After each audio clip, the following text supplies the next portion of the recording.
السلام علیکم ورحمۃ اللہ وبرکاتہ. کیا حال ہے سب کا؟ اللہ تعالیٰ سے دعا کرتے ہیں کہ اللہ تعالیٰ ہمیں آج بہترین چیز سیکھنے اور عمل کرنے کی توفیق عطا فرمائے. نحمده ونصلي على رسوله الكريم. اما بعد فاعوذ بالله من الشيطان الرجيم. بسم الله الرحمن الرحيم. رب اشرح لي صدري ويسر لي امري واحلل عقدة من لساني يفقهوا قولي. اللہ تعالیٰ کا لاکھ لاکھ شکر ہے کہ اس نے آج ہمیں یہ موقع دیا کہ ہم سب اپنے گھر بار چھوڑ کر یہاں ایک جگہ جمع ہو کر اللہ سبحانہ تعالیٰ کے احکامات کو جانیں. علم حاصل کرنا ہر مسلمان پر فرض ہے. علم کے بغیر انسان جاہل ہے. علم کے بغیر انسان اندھیروں میں ہے. علم کے بغیر انسان صحیح اور غلط میں فرق نہیں کر سکتا. اس لیے بہت ضروری ہے کہ ہم جہاں زندگی کے اور بہت سے کام کاج کرتے ہیں وہاں پر ہم علم حاصل کرنے کے لیے بھی ضرور وقت نکالیں. جہاں کھانا پینا ضروری ہے، جہاں بچوں کی تربیت ضروری ہے، جہاں گھر کے کام کاج، لوگوں کے ساتھ میل ملاپ، ملاقات، شادی بیاہ اور خواتین کے پر جانا ضروری ہے، وہاں پر علم کی مجلسوں میں جانا بھی ضروری ہے تاکہ ہم اپنے آپ کو پہچان سکیں. علم کی مجلسیں دراصل ہمیں ایک آئینہ دکھاتی ہے. ہمیں یہ بتاتی ہے کہ ہم کہاں کھڑے، ہم کیا کر رہے ہیں، ہم صحیح راستے پر چل بھی رہے ہیں یا نہیں چل رہے، ہمیں کیا کرنا چاہیے اور کیا ہم نہیں کر رہے.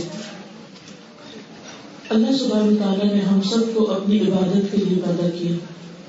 قرآن مجید میں اللہ تعالیٰ فرماتے ہیں وَمَا خَلَقْتُ الْجِنَّ وَالْإِنسَ إِلَّا لِيَعْبُدُونِ کہ میں نے جن و انس کو نہیں پیدا کیا مگر اس لیے کہ وہ میری عبادت کریں. تو گویا میں اور آپ اللہ سبحانہ تعالیٰ کی عبادت کے لیے پیدا ہوئے ہیں. عبادت کیا ہے؟ عبادت ہر وہ کام ہے جس کے کرنے سے اللہ سبحانہ تعالیٰ راضی ہوتا ہے، جس کا حکم اللہ تعالیٰ نے اپنے پیغمبروں کے ذریعے ہمیں دیا ہے. اور یہ سب کچھ ہمیں کرنا ہے کیونکہ یہ زمین اللہ کی ہے. یہاں پر جو رزق روزی دی ہے وہ بھی اللہ نے دی. یہ درخت، یہ پودے، یہ سب کچھ ہماری روزی کے سامان اللہ نے کیے ہیں. اور پھر ہمیں بھی اللہ نے بنایا ہے. یہ سورج چاند ستارے بھی اللہ کے ہیں. یہ ساری مخلوق ہماری خدمت میں جو لگی ہوئی ہے یہ سب بھی اللہ تعالیٰ کی پیدا کی ہوئی ہے. تو ہمیں جس رب نے بنایا ہے اور پھر دنیا سے جانے کے بعد جس رب کے پاس جانا ہے ہمیں اسی رب کی مرضی کے مطابق یہ زندگی بسر کرنی ہے. کیونکہ اگر ہم اللہ کی مرضی کے بغیر یہاں سے چلے گئے ہمارا انجام پھر اچھا نہ ہوگا. ہم سب کو یہ کوشش کرنی چاہیے، اس بات کی فکر کرنی چاہیے کہ ہم جب اللہ سے ملے، اللہ سے ملاقات کریں تو اللہ ہم سے راضی ہو اور ہم اللہ سے راضی ہو. جیسے کہ اللہ سبحانہ تعالیٰ صحابہ کرام کے ساتھ راضی ہو گئے تھے. رضی اللہ عنہم ورضوا عنہ. اللہ ان سے راضی ہو گیا اور وہ اللہ سے راضی ہو گئے. یہ ہے اصل بڑی کامیابی جس میں انسان اپنے رب کے سامنے جائے تو رب اسے دیکھ کر، اس کے اعمال دیکھ کر، اس کی زندگی کے کام دیکھ کر خوش ہو جائے.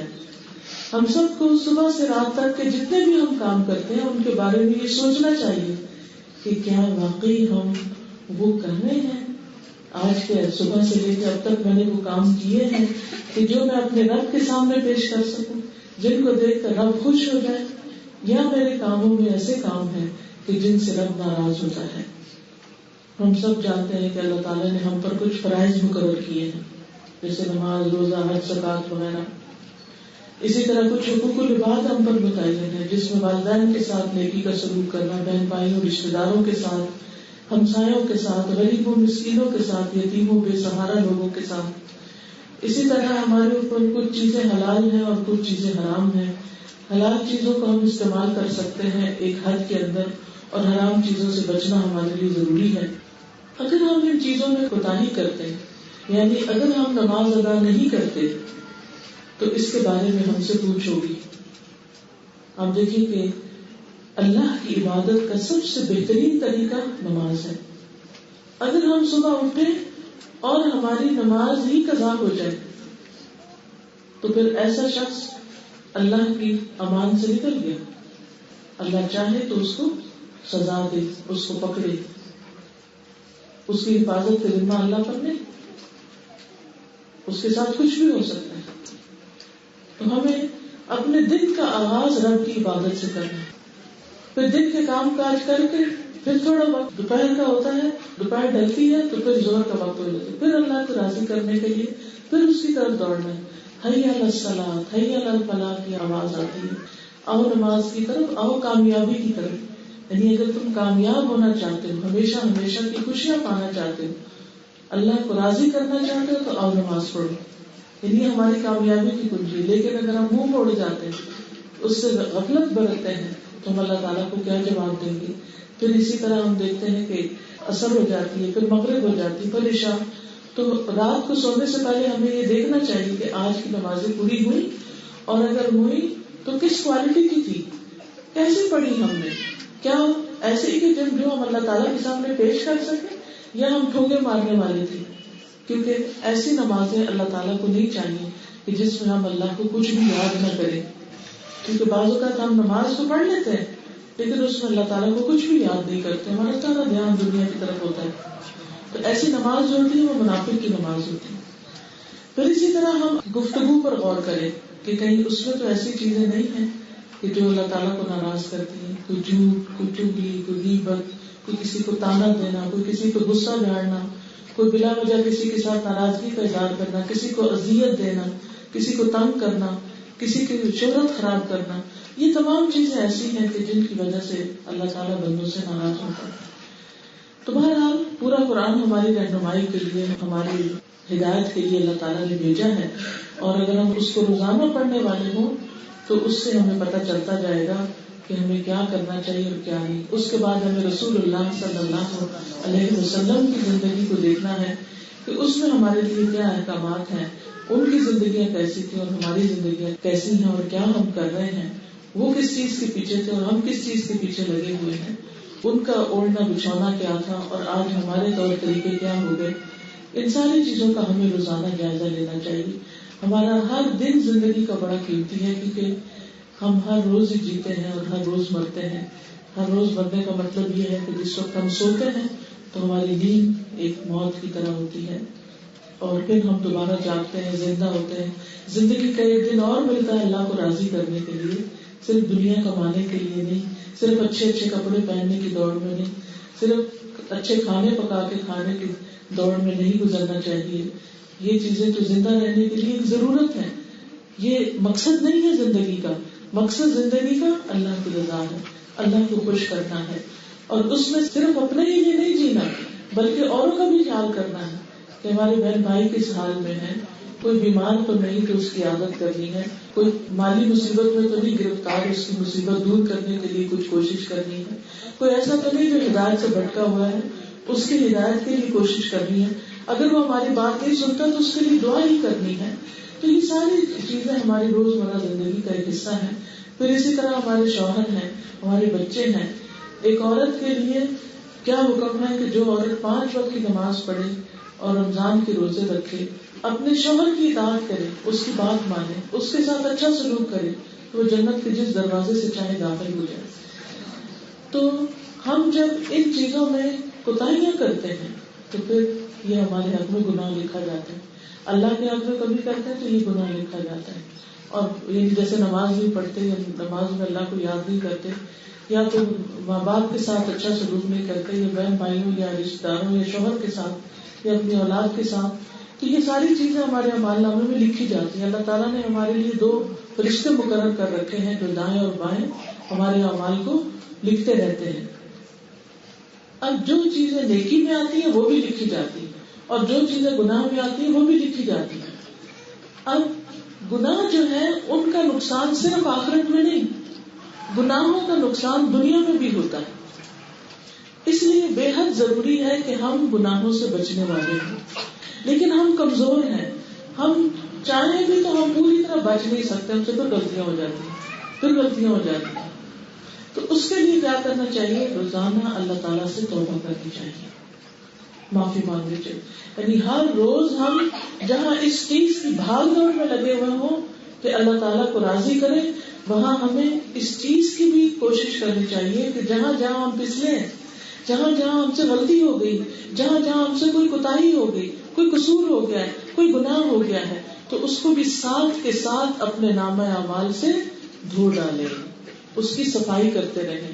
جیسے آپ دیکھیں کہ آپ اپنے گھر کے اندر کیا کرتی ہیں، روزانہ کچھ کام آپ نے کرنے ہوتے ہیں، لیکن ان کاموں کو کرتے کرتے ساتھ کچھ چیزیں ایسی بھی ہو جاتی ہیں جن کو صاف کرنا پڑتا ہے. مثلاً کچن میں آپ کام کرتے ہیں، کھانا پکاتے ہیں، کھانا پکانے کے ساتھ ساتھ کیا ہوتا ہے، برتن بھی گندے ہوتے ہیں اور کچن بھی گندا ہوتا ہے. پھر آپ کیا کرتے ہیں، کھانا تو پکا لیا آپ نے، لیکن جو چیزیں گندی ہوگی ان کو رات کو صاف کر کے سوتے ہیں. اگر آپ صاف نہیں کر کے سوتے تو اگلے دن کچن کا حال کیا ہوتا ہے، پھر صبح جب کام کرنے آتے ہیں اور ساری رات کیڑے اس میں گھومتے پھرتے رہتے ہیں، کاکروچ پیدا ہونے شروع ہو جاتے ہیں، اور پھر ان کاکروچوں سے بیماریاں پیدا ہونی شروع ہو جاتی ہیں اور کہیں سے کئی خرابیاں شروع ہو جاتی ہیں. اسی طرح جب انسان گناہ کرتا ہے، اللہ کی نافرمانی کا کام کرتا ہے، تو اس کے دل پر سیاہ اٹھتا لگتا ہے.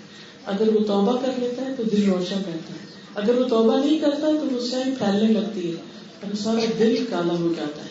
اور جب دل کالا ہو جاتا ہے تو دل سخت ہو جاتا ہے، جب دل سخت ہو جاتا ہے تو پھر اس کا دل نیکی کے کاموں میں نہیں لگتا، پھر نماز میں دل نہیں لگتا، پھر ذکر میں دل نہیں لگتا، پھر قرآن کی تلاوت میں دل نہیں لگتا، پھر نیکی کے مجلسوں اور درسوں میں دل نہیں لگتا.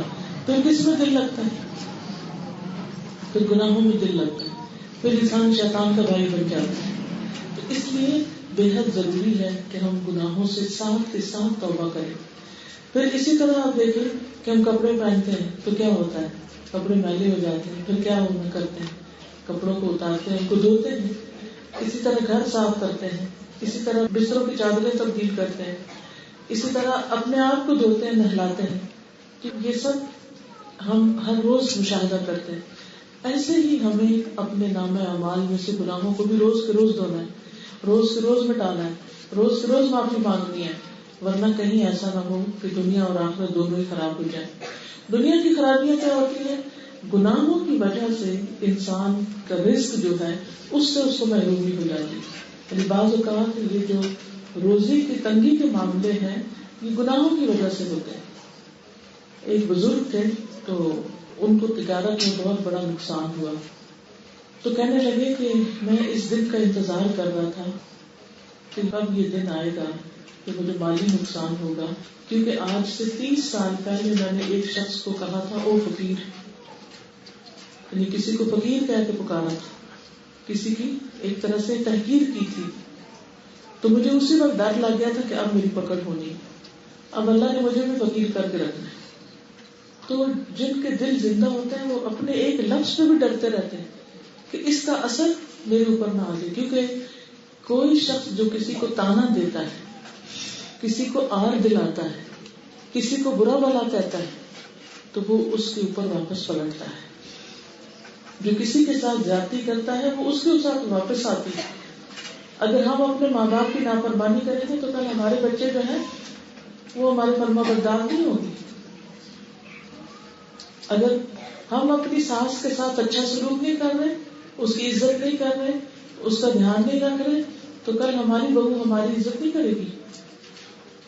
کیونکہ انسان جیسا کرو، کیا کہتے ہیں، جیسا کرو ویسا کرو، جیسا کرو بھی ویسا ہی سامنے آئے گا. اسی طرح گناہوں کے نقصان میں سے یہ بھی ہوتا ہے کہ انسان کا عبادت میں، نیکی کے کاموں میں دل نہیں لگتا. گناہوں کے نقصانوں میں سے یہ بھی ہوتا ہے کہ انسان پر طرح طرح کی بیماریاں آ جاتی ہیں. یعنی بعض بیماریاں روح کے بیمار ہونے کی وجہ سے سامنے آتی ہیں. کیونکہ انسان جب غلط کام کرتا ہے تو اس کے اندر ایک شرمندگی اور ایک گلٹ آتی. ہمیں سارے کو پتا، ہم سب کو ضمیر ہے، ہمارے اندر ایک اللہ تعالیٰ نے ضمیر رکھا ہے جو ہمیں بتاتا ہے کہ تم اچھا کر رہے ہو یا نہیں کر رہے. یعنی جو ہی ہمارے منہ سے کوئی سخت بات کسی کی نکلتی ہے تو ساتھ ہی ہمارے اندر ایک شرمندگی شروع ہو جاتی ہے، ہائے میں نے یہ کیا کر دیا، یہ میں نے کیوں کیا.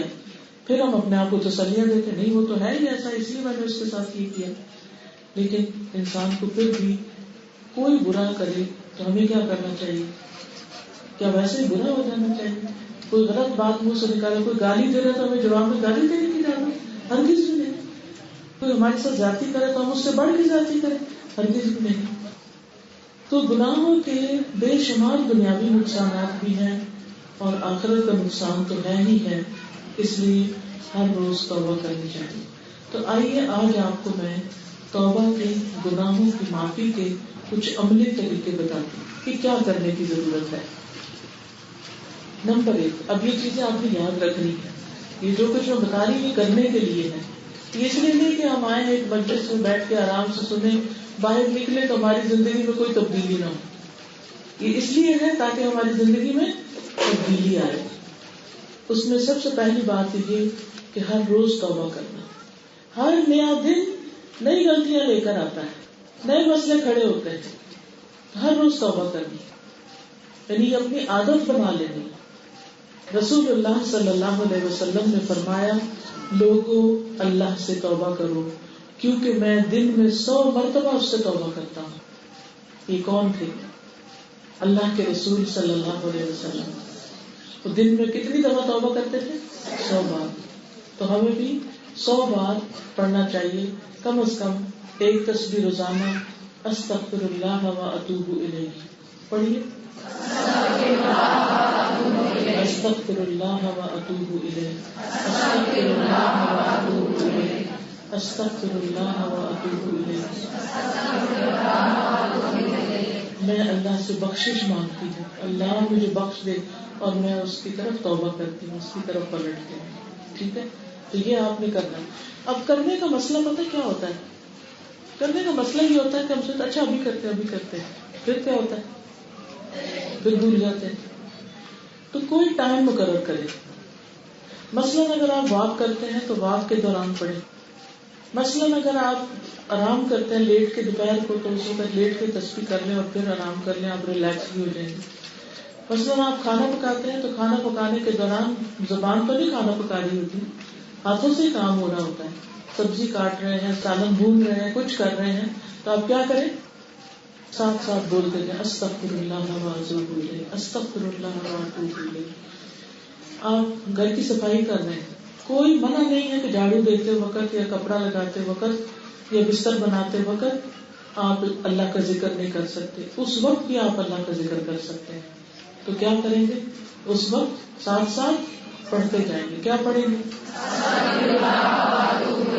استغفر اللہ و اتوب الیہ. اور سوچ کے پڑھیں. یہ نہیں کہ صرف زبان پڑھ رہی ہو اور ہمارے دل کو بھی نہیں خبر ہو اور ہمیں سمجھ بھی نہ ہو کہ ہم کیا کہہ رہے ہیں. صرف زبانی بات نہیں کرنی بلکہ اس کے ساتھ ساتھ ہمیں دل سے اللہ سے معافی مانگنی. اچھا، 2 طرح کی چیز. ایک تو یہ کہ وہ گناہ ہوتے ہیں جو ہمیں یاد ہوتے ہیں ہم نے غلط کی، کسی کے ساتھ زیادتی کر دی، کوئی آگے پیچھے اپنی ذمہ داری پوری نہیں کی، نماز لیٹ کر کے پڑھی وغیرہ وغیرہ. اب کیا ہوتا ہے کہ کچھ چیزیں تو ہمیں یاد ہوتی ہیں، ان کو یاد کر کے توبہ کرنی ہے. یا اللہ یہ جو میں نے نماز آج لیٹ کی ہے مجھے اس پہ معاف کر دے. اللہ یہ جو نماز میں نے دل لگا کے نہیں نماز پڑھی مجھے معاف کر دے. اللہ آج میں جو صبح اٹھنے میں لیٹ ہو گئی اللہ مجھے اس پہ معاف کر دے اور آئندہ ایسا نہ ہو. یعنی اردو میں بھی کہیں اللہ مجھے معاف کر دے، اللہ مجھے معاف کر دے. اٹھتے بیٹھتے یا اللہ مجھے معاف کر دے. کیونکہ اگر معافی مل گئی غلطیوں کی تو صاف ستھرے دلے دلائے آگے پہنچے گی، قبر بھی روشن ہوگی اور انشاءاللہ حشر کے دن بھی اچھا ٹھکانہ ہوگا، اچھی جگہ ہوگی اور انشاءاللہ اللہ تعالیٰ جنت الفردوس بھی عطا کرے گا. اور دنیا کا فائدہ کیا ہوگا؟ جب آپ معافی مانگتے رہیں گے نا تو آپ کے اندر ایک عاجزی پیدا ہوگی. اور عبادت کے اندر، عبادت کا جو لفظی مطلب ہے وہ ہے الخضوع والتذلل، عاجزی اور انکساری. عاجزی اور انکساری کے ساتھ اللہ کے آگے جھکنا. تو یہ ہم کہتے ہیں نا اللہ ہمیں معاف کر دے، اس کا مطلب یہ کہ ہم اپنی غلطی مان رہے ہیں. مومن میں اور شیطان میں فرق کیا ہے؟ انسان اپنی غلطی مانتا ہے، مومن اپنی غلطی مانتا ہے، لیکن شیطان اپنی غلطی نہیں مانتا. اللہ تعالیٰ نے اس کو حکم دیا تھا کہ سجدہ کرو اور اس نے نہیں کیا. تو جب اس نے نہیں کیا تو پوچھا کیوں نہیں کیا؟ کہا میں زیادہ اچھا ہوں، میں اس کے آگے کیوں جھکوں. اپنی غلطی نہیں مانی. تو اللہ تعالیٰ ہمیشہ کے لیے اس سے ناراض ہو گیا، حالانکہ وہ بھی بڑا عبادت گزار تھا. تو آپ دیکھیے کہ اپنی غلطی ماننا، اور اگر کسی بندے کے ساتھ زیادتی کی تو اس سے بھی معافی مانگ لینا، جس کو اعتذار کہتے ہیں، عذر کرنا، معافی مانگنا. اس سے انسان کا غم دور ہو جاتا ہے، اس سے انسان کی رکاوٹیں دور ہو جاتی ہیں، انسان کے مسئلے حل ہو جاتے ہیں، اور حسد اور کینہ دور ہو جاتا ہے. تو اس لیے کیا کرنا ہے؟ ہر روز معافی مانگنا، ہر روز. تو بات یہ ہو رہی تھی کہ ہم نے ہر روز کیا کرنا ہے؟ اللہ سے معافی مانگنی، کم از کم 100 بار، ایک تسبیح روزانہ. ٹھیک ہے. دوسری بات یہ کہ ہر جگہ توبہ کرنی. یہ نہیں کہ گھر میں ہو تو تسبیح کریں، سفر کریں تو تسبیح بھول جائیں. ٹھیک ہے نا؟ یہ نہیں کرنا. آپ کسی شادی میں گئے ہوں، کسی فوتگی میں گئے ہوں، کہیں مہمان گئے ہوں، کوئی آپ کے گھر مہمان آیا ہو، کہیں پر بھی ہو، حتیٰ کہ اللہ آپ کو اپنے گھر لے جائے، خانہ کعبہ میں بیٹھے ہوں، کعبہ شریف دیکھ رہے ہوں، پھر بھی کیا کرنا ہے؟ پھر بھی استغفار کرنی، پھر بھی اللہ سے معافی مانگتے رہنا ہے. یہ نہیں کہ انسانی ہے کہ اب تو میں نے حج کر لیا، سارے گناہ معاف ہو گئے، اب میری کیا، اب تو ساری غلطیاں گئی، اب کیا توبہ کرنی. نہیں، پھر بھی توبہ کرنی ہے. حسن بصری کہتے ہیں کثرت سے استغفار کیا کرو، اپنے گھروں میں، اپنے دسترخوانوں پر، یعنی کھانے کی میز پر بھی استغفار کرو، اپنے راستوں، بازاروں، مجلسوں میں، اور جہاں کہیں بھی تم ہو، تمہیں نہیں معلوم کہ کہاں بخشش نازل ہو جائے. ٹھیک ہے، تمہیں نہیں معلوم کہ کہاں بخشش نازل ہو جائے. تو اس لیے اگر آپ بازار شاپنگ کرنے گئے ہیں، یا کسی کے گھر ملنے کے لیے گئے ہیں، یا کہیں کوئی بھی کام کرنے گئے ہیں، کسی پارک میں ہی گئے ہیں، اگر ساری فیملی کے ساتھ کہیں مل کے کسی ٹرپ پر گئے ہیں، تو بھی استغفار کرتے رہیے، کسی وقت بھی اس بات کو بھولنا نہیں. پھر اسی طرح اگر کوئی گناہ ہو جائے تو دیر نہیں لگانی، اسی وقت توبہ کر لینی، یا اللہ تو مجھے معاف کر دے. یعنی مثلا نماز آپ کی قضا ہوئی کسی وجہ سے، مومن جان بوجھ کے کبھی بھی قضا نہیں کرتا، لیکن بعض اوقات ایسا پھنس جاتا ہے کسی سچویشن میں کہ اس کو سمجھ ہی نہیں آتی اب کرے کیا، یا اس کی آنکھ ہی نہیں کھلی. اب نماز تو پڑھ لی، لیکن اس کے ساتھ ساتھ توبہ بھی کرنی، یا اللہ میرے سے لیٹ ہو گئی، اس وقت تو مجھے معاف کر دے، اور اس کی جگہ کوئی نیکی کا کام بھی کرنا ہے. اب نماز قضا ہوئی تو نماز پڑھ لی. پھر اسی طرح اگر کسی کے ساتھ زیادتی ہو گئی یا زبان سے کوئی غلط لفظ نکل گیا، تو اس کے لیے زبانی استغفار کہنے کے ساتھ ساتھ کوئی صدقہ خیرات بھی کرنا ہے. اگر کوئی بہت بڑا گناہ ہو گیا ہے، کوئی حرام کام ہو گیا ہے، تو پھر کیا کرنا ہے؟ روزے بھی رکھنے، کیونکہ ان الحسنات یذہبن السیئات، نیکیاں جو ہوتی ہیں وہ برائیوں کو مٹا دیتی ہیں. حدیث میں آتا ہے نبی صلی اللہ علیہ وسلم نے فرمایا اتبع السیئۃ الحسنۃ تمحها، اگر تم سے گناہ ہو جائے تو اس کے بعد نیکی کر لیا کرو، وہ اسے مٹا دے گی. گناہ کے بعد نیکی کر لیا کرو، وہ اسے مٹا دے گی.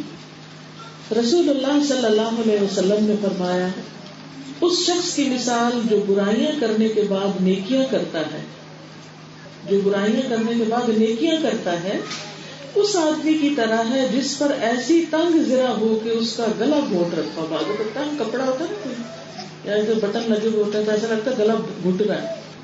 ایسا آدمی جب نیکی کرتا ہے تو ایک کڑا ٹوٹ جاتا ہے، جیسے ایک بٹن کھل جاتا ہے.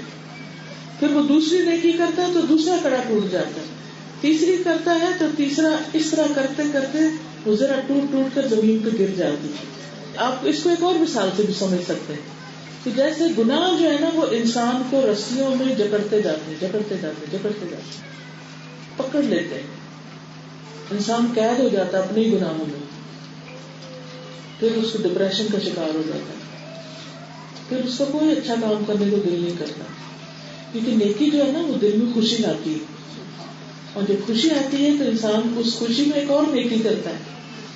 اس سے ایک اور خوشی ملتی، اس سے ایک اور خوشی، اس سے ایک اور، یعنی نیکی پہ نیکی، نیکی پہ نیکی، نیکی پہ نیکی ہوتی چلی جاتی اور انسان کے اندر ایک خوشی بھر جاتی ہے.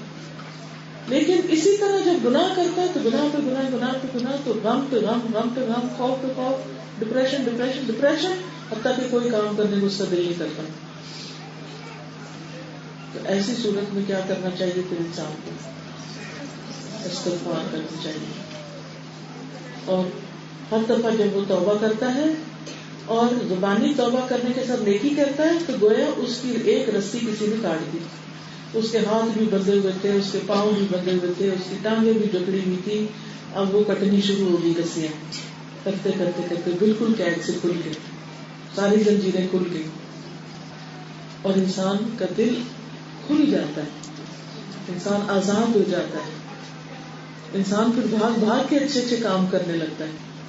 کیونکہ اکثر لوگ یہ کہتے ہیں نا کہ پتہ نہیں دل بند سا ہو رہا ہے، ایمان کا لیول لو ہو رہا ہے.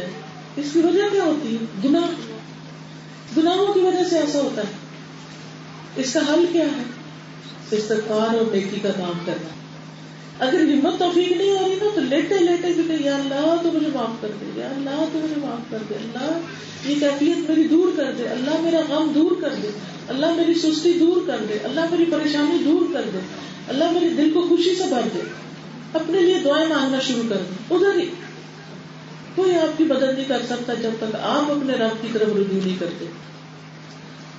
کتنی چیزیں ہیں جو انسان کو فکروں میں مبتلا رکھتی ہیں. کسی کو اولاد کا غم ہے، کسی کو شوہر کی طرف سے کوئی پریشانی ہے، کسی کی زندگی کسی اور نے حرام کر رکھی ہے، کوئی قرضوں میں جکڑا ہوا ہے، کوئی کسی پریشانی کا شکار ہے. کتنی مصیبتیں ہیں انسان پر، آزمائشوں پہ آزمائشیں. تو ایسی صورت میں فوراً کیا کرنا چاہیے؟ اللہ سے معافی مانگنی شروع کر دینی چاہیے. کیونکہ اللہ کا وعدہ ہے، سورۃ نور میں آتا ہے فَقُلْتُ اسْتَغْفِرُوا رَبَّكُمْ إِنَّهُ كَانَ غَفَّارًا. میں نے اپنی قوم سے کہا کہ تم اپنے رب سے بخشش مانگو، بے شک وہ بہت زیادہ بخشنے والا ہے. اگر اس نے تمہیں بخش دیا تو کیا ہوگا؟ يُرْسِلِ السَّمَاءَ عَلَيْكُمْ مِدْرَارًا، تم پر آسمان سے خوب بارش برسائے گا. وَيُمْدِدْكُمْ بِأَمْوَالٍ وَبَنِينَ، تمہیں مال اور بیٹے دے گا. یہ کس کا فائدہ ہے؟ مال اور بیٹے ملتے ہیں کس ذکر سے، کس وظیفے سے؟ استغفار سے. وَيُمْدِدْكُمْ بِأَمْوَالٍ وَبَنِينَ وَيَجْعَلْ لَكُمْ أَنْهَارًا، اور تمہارے لیے نہریں جاری کر دے، یعنی رزق کی فراوانی ہو جائے گی، اللہ کی رحمتیں برسیں گی. ہم پریشان رہتے ہیں، کیا پڑھیں، اس سے پوچھتے ہیں، اس سے پوچھتے ہیں، کیا کریں. کبھی ایسے ہی کچھ بھی نہیں پڑھتے، سستی کے مارے لیٹے رہتے ہیں. نہیں، کسی قسم کی کوئی پریشانی ہے فوراً اللہ کے حضور توبہ کرو، استغفار کرو اور معافی مانگو اور نیکی کے کام شروع کرو. نیکی کر کے اپنے رب کو راضی کرو، اپنے رب کو خوش کرو. پھر ایک حکم یہ بھی ہے کہ اگر علانیہ برائی ہو تو علانیہ نیکی کرو اور علانیہ استغفار کرو، اور چھپ کے کوئی برائی کی ہے تو چھپ کے استغفار کر لو. رسول اللہ صلی اللہ علیہ وسلم نے فرمایا اگر تم کسی برائی کا ارتکاب کر بیٹھو تو اس کے ساتھ ہی نیکی کر لو تاکہ برائی کا اثر ظاہر ہو جائے. مخفی برائی کے بدلے مخفی نیکی کی جائے گی اور اعلانیہ برائی کے بدلے اعلانیہ نیکی کی جائے گی. چھپی ہوئی برائی چھپی ہوئی نیکی، اعلانیہ برائی اعلانیہ نیکی، یعنی جیسی غلطی ویسی توبہ. پھر جیسے میں نے ابھی عرض کیا کہ انسان کو نیک عمل کرنے چاہیے تاکہ اس کے گناہ دھل جائے. اب کچھ نیکیاں میں ایسی بتاؤں گی کہ جو گناہوں کو دھونے کا سبب بنتی. تو جس کو کوئی پریشانی لاحق ہے، غم اور ڈپریشن ہے، وہ ان نیکیوں کے کاموں کو توجہ سے سنے اور انہیں کرنے کی کوشش کرے. سب سے پہلی بات، آسان ترین کام، اذان کا جواب دینا. کتنے لوگ ایسے اذان ہو رہی ہوتی ہے باتیں کیے چلے جاتے ہیں، توجہ سے اذان کا جواب ہی نہیں دیتے. اچھا اذان کا جواب کیا ہے؟ اللہ اکبر کا جواب کیا ہے؟ اشہد ان لا الہ الا اللہ کا جواب، اشہد ان محمد رسول اللہ کا جواب، حی علی الصلاۃ کا جواب، فلاح کا جواب اللہ اکبر اللہ اکبر کا لا الہ الا اللہ کا جواب کتنی دیر لگتی کچھ خاص نہیں، بس اذان ہوتی جائے ہر چیز سے بے نیاز ہو کے اللہ سے جڑ جائے، اذان کا جواب دے. سعد بن ابی وقاص سے روایت ہے کہ رسول اللہ صلی اللہ علیہ وسلم نے فرمایا مؤذن کی اذان سن کر جس نے یہ کہا اشہد ان لا الہ الا اللہ وحدہ لا شریک لہ وان محمدا عبدہ ورسولہ رضیت باللہ ربا وبالاسلام دینا وبمحمد نبیا، اس کے گناہ بخش دیے جاتے ہیں. مشکل کام. آپ دیکھیں ایک اذان کے بعد ایک اذان کا جواب دینے سے آپ کی دل کی حالت بدلی ہوئی ہوگی. گناہ کیا ہے؟ بوجھ جیسے سر پہ آ جاتا ہے، کچھ کندھوں پہ پڑ جاتا ہے. تو جب آپ توبہ کر لیتے ہیں، ہلکے ہو جاتے ہیں، استغفار کر لیتے ہیں، تو یوں لگتا ہے جیسے آپ اڑے پھرتے ہیں. ایک خوشی کا اور ہی عالم ہوتا ہے. دوسرا کام، اچھی طرح وضو اور اس کے 2 نفل. تحیۃ الوضو. تحیۃ الوضو کیا ہے کہ جب آپ وضو کریں تو 2 نفل پڑھ لیں. رسول اللہ صلی اللہ علیہ وسلم نے فرمایا، صحیح بخاری کی روایت ہے، جو میرے وضو کی طرح وضو کرے. ہاں یہ شرط ہے، من گھڑت طریقے نہیں وضو کے، اور وضو پورا پراپر، کوئی حصہ خشک نہ رہے، یعنی مل کے دھوئے جسم کو، یعنی ہاتھ، کونیاں، منہ، پاؤں، ہر چیز، کونیاں ٹخنوں تک، منہ اس طرح دھوئے کہ کانوں کی لو تک، اور یہ جو تھوڑی ہے یہ بھی دھوئے، اور جہاں تک بال ہے وہاں تک اچھی طرح مل کے دھوئے. ایڑیاں خشک ہو جاتی ہیں سردیوں میں اور پانی پوری طرح اندر نہیں جاتا سکن کے، تو ان کو بھی اچھی طرح دھوئے، کیونکہ اگر وضو کرتے ہوئے کوئی حصہ خشک رہ جائے تو نبی صلی اللہ علیہ وسلم نے ایک مرتبہ دیکھا لوگوں کو پاؤں دھو رہے تھے، بس ایسے جیسے ہم پاؤں نہیں تھے ٹوٹی کو ایسا کر کے یوں کر کے پیچھے کر لیتے ہیں اور اس کو پوری طرح دیکھتے نہیں ہیں کہ سوکھا تو نہیں کچھ. تو آپ صلی اللہ علیہ وسلم نے فرمایا ویل للعقاب من النار، ان ایڑیوں کے لیے آگ کی ہلاکت ہے. صحیح وضو نہ کرنا جو ہے یہ بھی ایک بہت بڑا گناہ ہے جو انسان کو جہنم میں لے جا سکتا ہے. اور اس میں خاص طور پر نیل پالش ہٹانا. نیل پالش سے وضو نہیں ہوتا، کیونکہ جو نیل پالش ہے وہ ایک پوری اوپر تہ بنا دیتی ہے، لیئر بنا دیتی ہے، تو ناخن خشک رہ جاتا ہے. اسی طرح آٹا گوندتے ہوئے آٹا رہ جائے یا کوئی اور چیز چمٹ جائے، جیسے ببل گم کھا کے لوگ بعض اوقات احتیاط نہیں کرتے، اوپر پاؤں رکھ دیتے ہیں، وہ پاؤں کی چمٹی بھی ہوتی ہے، یا کوئی سڑک بن رہی ہے تو لک لگ جاتی ہے پاؤں کو، یا اور ایسی کوئی چیز چمٹ جاتی ہے، تو اس سے کیا ہے کہ وہ جب تک اترے نہ، اس کے نیچے سے دھلے نہ، وہ وضو صحیح نہیں ہوتا. تو آپ صلی اللہ علیہ وسلم نے فرمایا جو شخص میرے وضو کی طرح وضو کرے پھر 2 رکعت پڑھے جس میں اپنے نفس سے کوئی بات نہ کرے، دل کی باتیں نہ سوچے، اپنے خیالات کو کنٹرول کرے، تو اس کے گزشتہ گناہ معاف کر دیے جاتے ہیں، پچھلے گناہوں کی معافی ہو جاتی. تو اب 2 کام کرنے، اچھا وضو اور اچھی سی نماز کے 2 نفل، جس میں ادھر ادھر کی باتیں نہیں سوچنی. اب اس کا علاج کیا ہے؟ تو بڑی مصیبت ہے، ادھر نہ اللہ اکبر کہتے ہیں، ادھر وہ بھولی باتیں یاد آنے لگتی ہیں. اس کا حل یہ ہے کہ پھر جو ہم بول رہے ہیں نا اس کو بار بار اچھی طرح پڑھے. مثلا ایسے نہیں پڑھے الحمدللہ رب العالمین الرحمن الرحیم مالک، ایسا نہیں پڑھے، اس سے نہیں توجہ رہے گی. الحمدللہ رب العالمین الرحمن الرحیم مالک یوم الدین ایاک نعبد و ایاک نستعین، یعنی ان کو رک رک کے پڑھے تو اس سے نماز میں توجہ آئے گی. یہ جلد بازی کی نماز جو ہوتی ہے اس میں توجہ نہیں ہوتی. تو اگر آپ چاہتے کہ آپ کی نماز آپ کی بخشش کا ذریعہ بنے، آپ کے ڈپریشن کا علاج بنے، تو اس کے لیے کیا کریں؟ اچھی طرح نماز پڑھیں اور دل سے باتیں نہ کریں. پھر اسی طرح مردوں کے لیے مسجد کی طرف پیدل جانا اور ایک نماز کے بعد اگلی نماز کا انتظار کرنا. یہ عورتوں کے لیے بھی ایک نماز کے بعد اگلی نماز کا انتظار کرنا، یہ بڑی خوبصورت بات ہوتی. اس سے کیا ہوتا ہے؟ انسان کا دھیان فضول فالتو باتوں سے ہٹ کر نماز کی طرف لگا رہتا ہے. آج کل ویسے بھی دن چھوٹے ہیں تو کیا ہوتا ہے جلدی جلدی اذانیں ہو جاتی, نماز کا ٹائم جلدی ہوتا ہے. مومن جو ہوتا ہے نا وہ فکر کرتا ہے کہ اذان تو نہیں ہوگی. اچھا اسی لیے جو لوگ نماز کے پابند ہوتے ہیں نا تو آپ نے دیکھا ہوگا وہ کوئی محلے میں وہ ریڑی والا بھی جا رہا ہو تو ایسے ان کو ہوتا ہے کہ اذان تو نہیں ہو رہی, اذان تو نہیں ہو رہی, اذان تو نہیں ہوگی, کیا ٹائم ہو گیا, نماز کا ٹائم ہو گیا, نماز کا ٹائم ہو گیا. وہ بیمار بھی ہوتے ہیں, وہ اسپتال میں بھی پڑے ہوتے ہیں, وہ بستر مرگ پر بھی پڑے ہوتے ہیں, تو ان کا دھیان کدھر ہوتا ہے؟ نماز کی طرف. کئی لوگوں کو ایسے دیکھا گیا کہ جن کے ہوش و حواس مارے گئے تھے, انہیں کوئی بات یاد نہیں, انہیں اپنے بچوں کے نام بھی یاد نہیں, انہیں یہ بھی نہیں پتا چلتا ہمارے سامنے کون ہے, تو ہر تھوڑی دیر کے بعد تیمم کرتے ہیں, وہ نماز پڑھنے لگتے ہیں, نماز پڑھنے لگتے ہیں. ایسے کئی واقعات سنے گئے. کیوں؟ کیونکہ ساری زندگی ان کے دل میں نماز کی فکر رہی کہ اس کے بغیر نجات نہیں, اس کے بغیر انسان مسلمان ہی نہیں رہتا. تو ایک نماز کے بعد دوسری نماز کا دھیان رکھنا جو ہے یہ بخشش کا ذریعہ ہے. نبی صلی اللہ علیہ وسلم نے فرمایا کفارات یہ ہیں, جماعت کے لیے پیدل چلنا, تکلیف میں بھی اچھی طرح وضو کرنا, سردی ہو, کوئی پریشانی ہو, بندے کا کوئی زخم لگ جائے, کوئی معذوری ہو جائے, ایک نماز کے بعد اگلی نماز کا انتظار کرنا. جس نے ان اعمال پر محافظت کی یعنی ان کی حفاظت کی, ان کا خیال رکھا, وہ خیر کے ساتھ زندہ رہا, خیر کے ساتھ مرا, یعنی اس کی موت بھی اچھی ہوگی.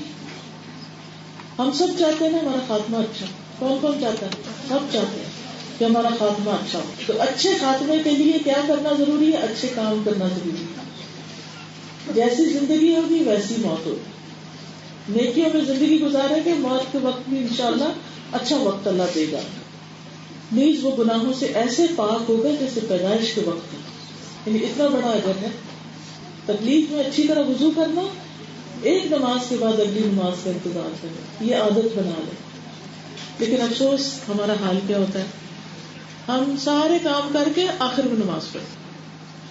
ہم ہانڈی چڑھائیں اس وقت جب نماز یا تو پڑھ لیں یا پھر نماز کا وقت آنے سے پہلے ختم کر لیں. ہم آدھے وقت میں بیچ میں کیوں کام شروع کرتے ہیں؟ ہر روز جو کام ہم نے کرنے, ہم اپنا ٹائم ٹیبل نمازوں کے ساتھ سیٹ کریں کہ اس وقت نماز ہے, اس کے بعد کریں گے یہ کام یا اس سے پہلے کر لیں گے. ہم کیا کرتے ہیں, ادھر سے اذان ہوئی, اچھا ابھی وضو کرتی ہوں, وضو کرنے گئے واش روم دھو لوں, واش روم میں دیکھا تولیہ گیلا, اچھا پہلے یہ تولیہ مشین میں ڈال دوں, وہ ڈالنے لگ گئے. پھر اتنے میں کہا کہ وہ فلانی چیز بکھری ہوئی ہے, بچے چیزیں بکیر کے ذرا جلدی سے یہ بھی ٹھیک کر دیں. ایک کے بعد ایک کام نظر آتا جاتا ہے, وہ آدھا گھنٹہ انہی کاموں میں گزر جاتا ہے, اور نماز اپنے اول وقت سے لیٹ ہو جاتی ہے. یہ بھی کر لوں, وہ بھی کر لوں, ہر روز دنیا کی دوڑ ہے. جس دن ہم مر جائیں گے اس دن بھی یہ سارے کام ہوں گے نا, ہوں گے نا کہ نہیں ہوں گے؟ ہوتے ہیں نا, جب لوگ مر جاتے ہیں تو پیچھے سارے کام ہو رہے ہوتے ہیں. تو آپ سوچیں کہ ہم اپنے لیے کیا کما کے لے گئے. ہم ساری زندگی دنیا کے پیچھے بھاگتے رہے, اور جب ہم مرے تو دنیا ہمیں چھوڑ کے بھاگ دی, جا کے قبر میں ڈالیں,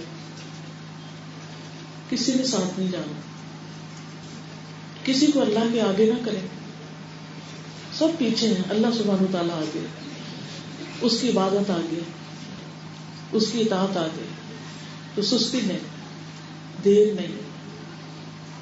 پھر فرض نماز پڑھنا, فرض نمازوں کا اہتمام. رسول اللہ صلی اللہ علیہ وسلم نے فرمایا اگر تم میں سے کوئی کام کرتا ہو اور اس کے گھر اور اس کے کام کے مقام کے درمیان 5 نہریں ہوں, یعنی آپ اپنے گھر سے کسی جاب پہ جاتے ہیں, اسکول جاتے ہیں, کالج جاتے ہیں, کوئی اور کام کرتے ہیں, اور راستے میں 5 نہریں آتی ہیں.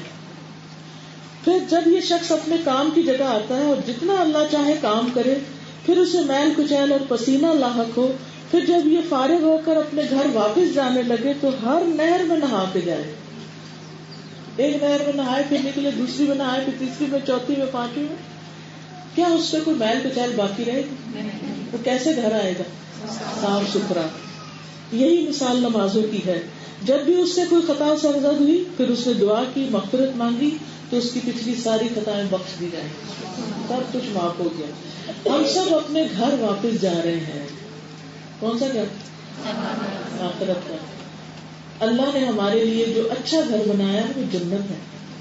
دنیا تو تھوڑے دن کی ایسی جیسے اسٹیشن پہ بیٹھے ہوئے یہ بہت جلدی ختم ہو جانی، لیکن افسوس یہ کہ ہم اسی کے پیچھے لگے رہتے ہیں. ایسا فرنیچر ہو، ایسے پردے ہوں، ایسی چیز ہو، یہ فلاں فیشن آ گیا ہے، اب یہ کپڑے پرانے ہو گئے ہیں، اب یہ نئے کپڑے اس طرح کے سلواؤ، اب فلاں شادی آ رہی ہے اس کے مہینوں تیاری.